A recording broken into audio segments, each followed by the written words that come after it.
Outside today because it was just another scorcher on this finally Friday. You may have helped change my plans for tomorrow. What happened? You said it's only going to be 90 degrees out at the beach? Only. Low 90s. Low 90s? Yeah, okay. heat index 105 or so. Yeah, but low 90s, that's beach. I hear that's beach weather right there. Yeah, a lot of people going out to the beach tomorrow. Yeah. We've got, you know what? We've got some weather impact alert days next week. Yeah, we're going to be talking about the reasoning behind that. It's heat related.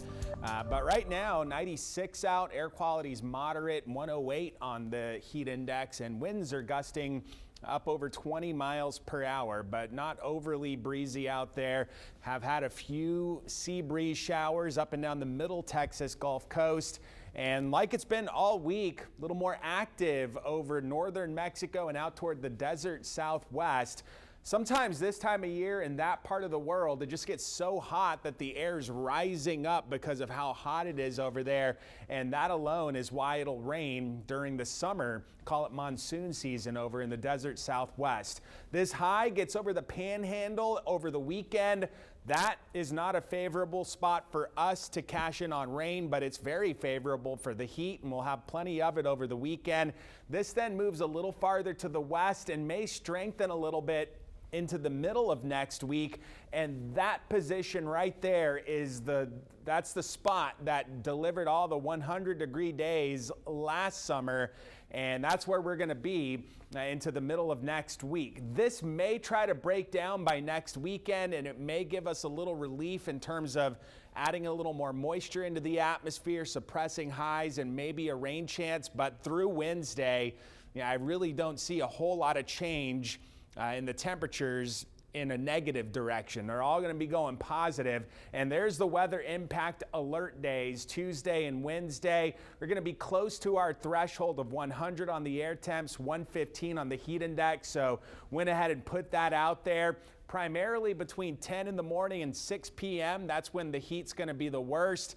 And what you got to be doing when it's like this is the water intake, taking breaks, getting into the shade or air conditioning when you can if you're spending a lot of time outside.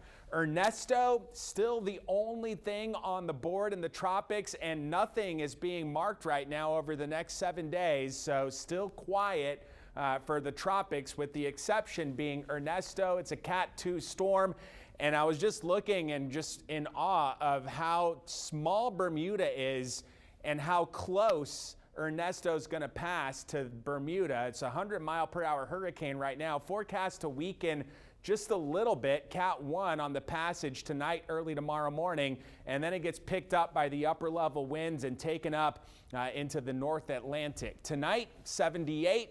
Few passing clouds, warm and humid, a light and variable breeze. Tomorrow, going to get into the middle and upper 90s again, very hot and humid, a heat index up around 112, and it'll be over 100 there on the heat index from mid-morning to late afternoon. So yes, very hot out there tomorrow. If you're on the water, light chop, a light south breeze, water temps are up around 90 degrees.